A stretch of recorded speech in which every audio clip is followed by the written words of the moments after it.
Hello everyone, welcome to All Aboard. In this video we are going to learn about a lot of terminologies related to profit and loss account. हम देखेंगे कि एक normal trading P&L account कैसा दिखता है, एक company का P&L account कैसा दिखता है, राइट, एक बैंकिंग कंपनी का P&L अकाउंट कैसा दिखता है और बहुत सारी टर्मिनोलॉजीज भी समझेंगे. But before starting the video I would like to tell you about this offer, flat 50% off on super elite as well as the elite courses related to regulatory bodies. तो you can avail this offer. और अगर आप कोई individual course यानी कि RBI grade B, NABARD grade A का course भी अगर एक्सप्लोर कर रहे हैं तो उस पर भी आप ये ऑफर अवेल कर सकते हैं. कोड रहेगा इसका Xmas. And we are also bringing so many videos on finance, current affairs, SEBI new norms, right, finance simplified series. तो आप ये सब देख के अपना फाइनेंशियल नॉलेज को अपडेट कर सकते हैं. Now let's start the discussion. तो बेसिकली हमको पता है फाइनेंशियल स्टेटमेंट्स 5 चीजों से मिलकर बनती है, राइट. सबसे पहला balance sheet, profit and loss account, cash flow statement, notes to accounts and statement of changes in equity.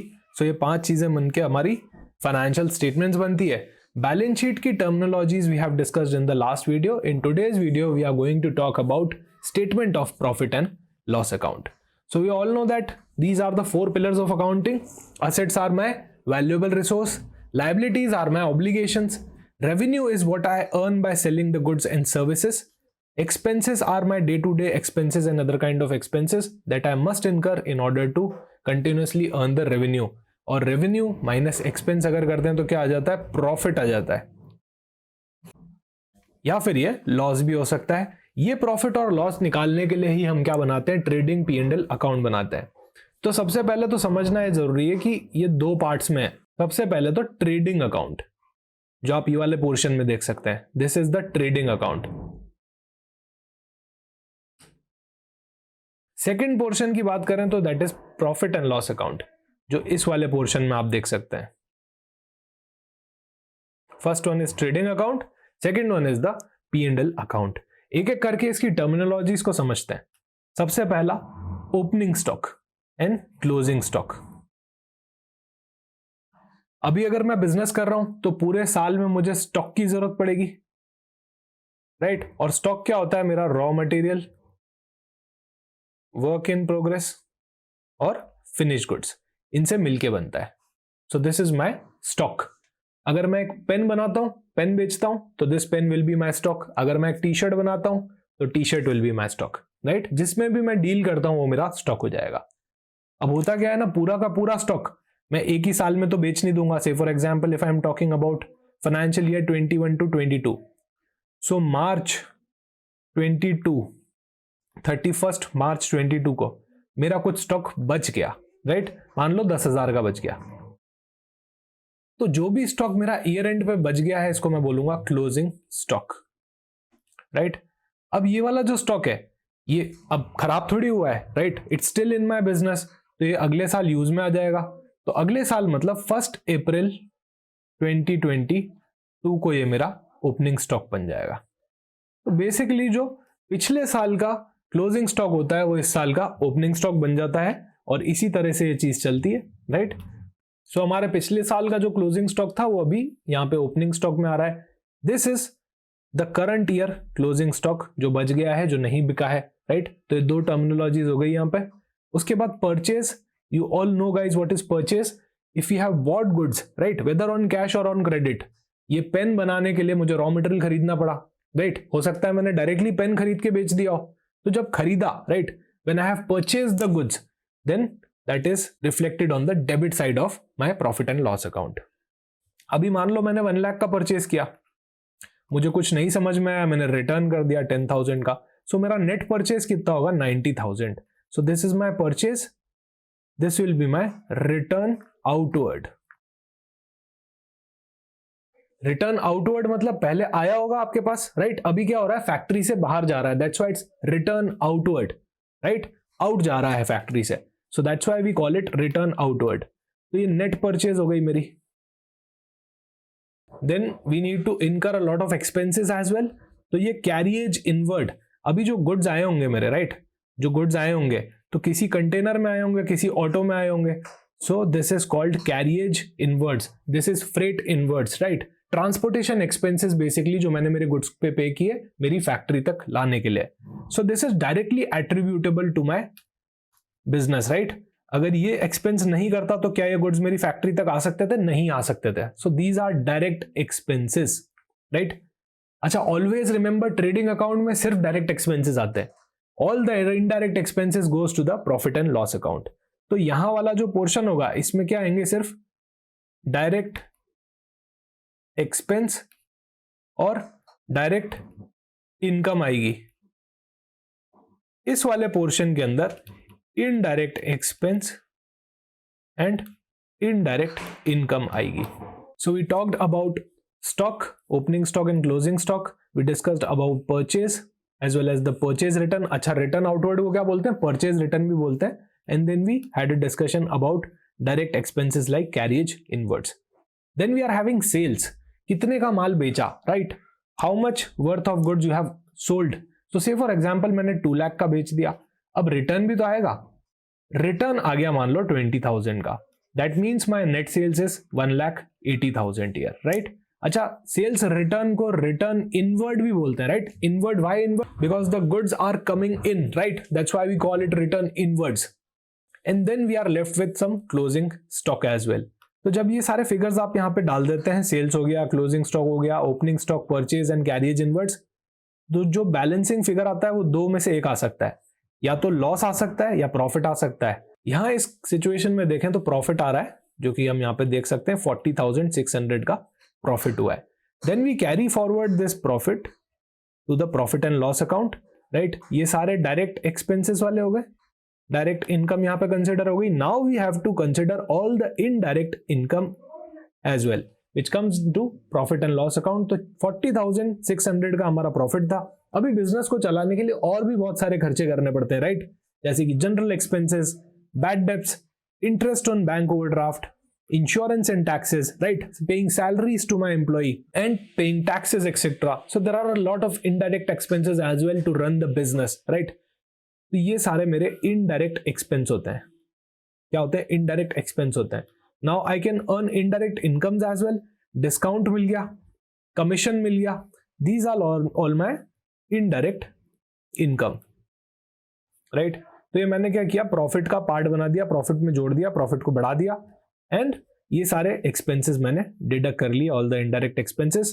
After deducting all the expenses from my gross profit I will get net profit, right? So अभी conclusion की बात करते हैं. ये होता है trading account.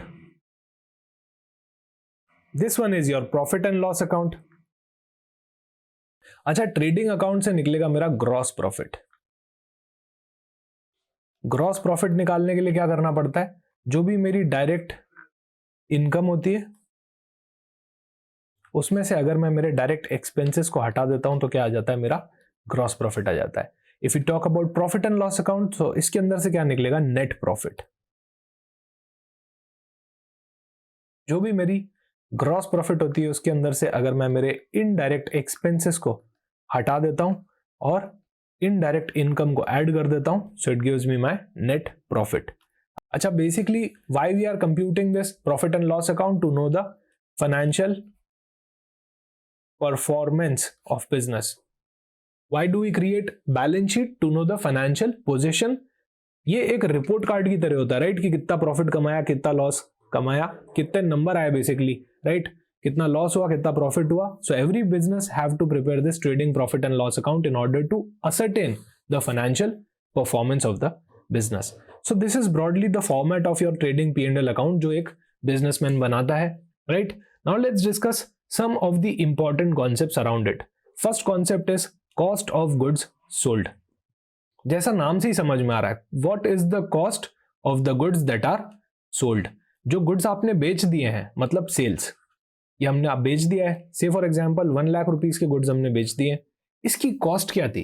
तो अगर इसकी कॉस्ट 80,000 थी सपोज, तो ये डिफरेंस क्या होगा? This difference is your gross profit, right? So always remember, sales minus your gross cost of good sold can be either gross profit और gross loss, right?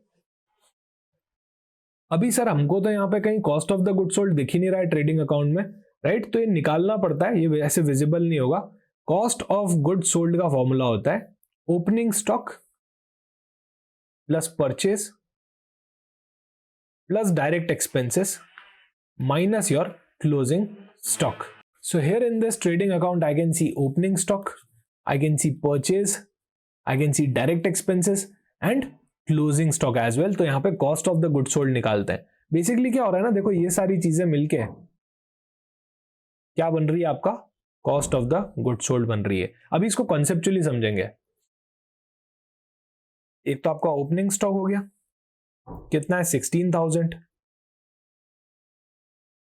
Next is your purchases, that is your net purchases which is 64,400. तो इसको add कर लेते हैं इसके अंदर. आगे आता है आपका डायरेक्ट एक्सपेंसेस. तो डायरेक्ट एक्सपेंसेस के अंदर यहां सिर्फ कैरियज इनवर्ड दिख रहा है मुझे 1400 का, right. And then we are having your closing stock, इसको डिडक्ट करना रहता है 15,000 का.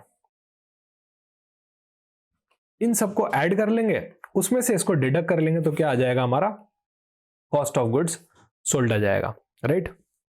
कहने का मतलब कॉन्सेप्चुअली 16,000 का सामान गुड्स मेरे पास पड़ा हुआ था, 64,400 का मैंने और बाय कर लिया, राइट. तो मेरे पास अब इतना होना चाहिए, right.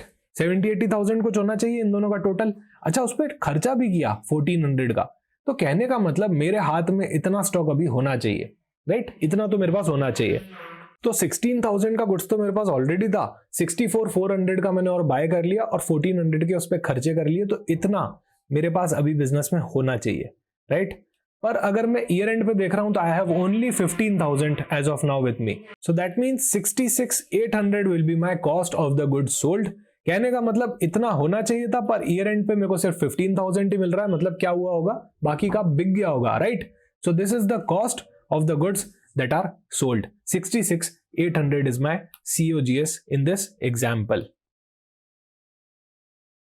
Now let's deduct it with sales. Sales कितनी आ रही है हमारी, 1,07,400 की आ रही है. तो यहां पे आप देख सकते हैं बचा हुआ हमारा क्या आ जाएगा, ग्रॉस प्रॉफिट आ जाएगा which is 40,600 here, राइट. तो बेसिकली हमने कुछ नहीं किया, ये आपका COGS ही है. ये वाला जो पोर्शन है ये this is your cost of good sold only. इसको हमने क्या कर दिया, सेल्स के सामने रख दिया. तो क्या आ गया, ग्रॉस प्रॉफिट आ गया. फिर उस ग्रॉस प्रॉफिट को हम लेके गए P&L अकाउंट के अंदर, वहां पे सारे इनडायरेक्ट खर्चे माइनस कर दिए, सारी इनडायरेक्ट इनकम प्लस कर दी और क्या आ गया, नेट प्रॉफिट आ गया. सो this is nothing but terminologies of your profit and loss account. और ऐसा आपका कुछ प्रॉफिट एंड लॉस अकाउंट दिखता है. अब बात करते हैं कॉर्पोरेट एंटिटी के प्रॉफिट एंड लॉस अकाउंट की, राइट. जैसे बैलेंस शीट हमको शेड्यूल 3 के हिसाब से बनानी पड़ती, वैसे ही आपका P&L अकाउंट भी. अगर आप एक कंपनी हो तो आपके ऊपर क्या लगेगा, कंपनीज एक्ट लगेगा, राइट. कंपनीज एक्ट लगेगा ऐसे केस के अंदर. सो आपको शेड्यूल 3 के हिसाब से पार्ट 2 के अंदर जो फॉर्मेट दे रखा है, that is the form of statement of profit and loss account, उसके हिसाब से आपको यहाँ पे P&L अकाउंट बनाना पड़ेगा. खैर कोई टेंशन वाली बात नहीं है. ये वाला अकाउंट भी जो है ये इसकी टर्मिनोलॉजीज में मिलती जुलती है. जैसे हम यहाँ पे सेल्स को रेवेन्यू फ्रॉम ऑपरेशन लिख देते हैं, राइट. ये आ गई आपकी अदर इनकम. ये दोनों मिलके बन जाती है टोटल इनकम. उसके अंदर से हम सारे खर्चे लेस कर देते हैं.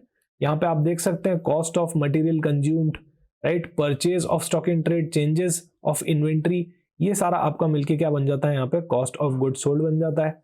और भी बहुत सारे तरीके के खर्चे होते हैं, जैसे एम्प्लॉय को सैलरी दी, बोनस दिया, राइट. ये सारे आ जाते हैं एम्प्लॉय बेनिफिट एक्सपेंस में. कोई अगर इंटरेस्ट कॉस्ट है तो आपकी फाइनेंस कॉस्ट में आ जाती है. डेप्रिसिएशन एंड अमोर्टाइजेशन के खर्चे और कोई भी अदर एक्सपेंस है तो यहाँ पे जो ऊपर लिस्टेड नहीं है, that comes under other expenses. अभी बात करते हैं एक एक्चुअल कंपनी का P&L अकाउंट देख लेते हैं. सो लास्ट में हमने क्या किया था, रिलायंस इंडस्ट्रीज का बैलेंस शीट देखा था. अभी इसके अंदर हम क्या करने वाले हैं, रिलायंस इंडस्ट्रीज का प्रॉफिट एंड लॉस अकाउंट देखने वाले हैं. सो उसी फॉर्मेट पे आप यहाँ पे देख सकते हैं, रेवेन्यू फ्रॉम ऑपरेशंस हो गया, अदर इनकम हो गई, इन्वेंट्री रिलेटेड खर्चे हो गए जो कॉस्ट ऑफ गुड्स सोल्ड बन जाता है. फिर जो आपने एम्प्लॉय के लिए खर्चा किया, right, interest expense, depreciation, other expenses, इससे क्या आ जाएगा, आपका प्रॉफिट बिफोर टैक्स आ जाएगा. और आप फिर टैक्स जब पे कर देंगे तो that will become profit after tax. ये बना है शेड्यूल 3 के हिसाब से, क्योंकि रिलायंस इंडस्ट्रीज एक कॉर्पोरेट एंटिटी है, इनको कंपनीज एक्ट के हिसाब से शेड्यूल 3 यहाँ पे फॉलो करना जरूरी है. अभी ये तो कॉर्पोरेट एंटिटी की बात हुई, पर अगर एक बैंकिंग कंपनी की बात करें, जैसे कि HDFC बैंक, तो अब जब बैंक का बिजनेस मॉडल अलग है तो उसका प्रॉफिट एंड लॉस अकाउंट भी थोड़ा सा अलग तरीके से बनेगा. It will be prepared as per the banking regulation act and not as per the companies act, right. तो इसका फॉर्मेट थोड़ा सा अलग बनेगा. सिमिलर चीज हमने बैलेंस शीट के केस में भी देखी थी. बैलेंस शीट का फॉर्मेट बिल्कुल अलग बना था in case of banking company and in case of companies act वाला बैलेंस शीट. वैसे ही प्रॉफिट एंड लॉस अकाउंट के अंदर भी इसका फॉर्मेट थोड़ा चेंज हो जाएगा.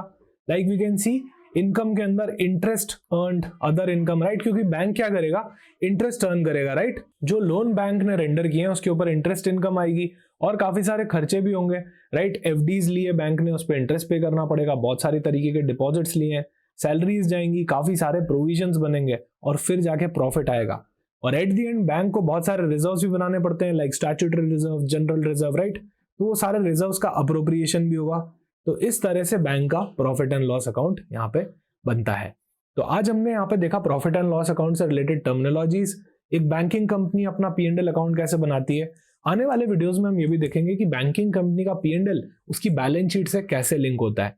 अच्छा, अभी बैलेंस शीट और P&L अकाउंट के बारे में बात कर लेते हैं. तो बैलेंस शीट जो होती है वो एक पॉइंट पे बनती है, राइट, जैसे 31 मार्च.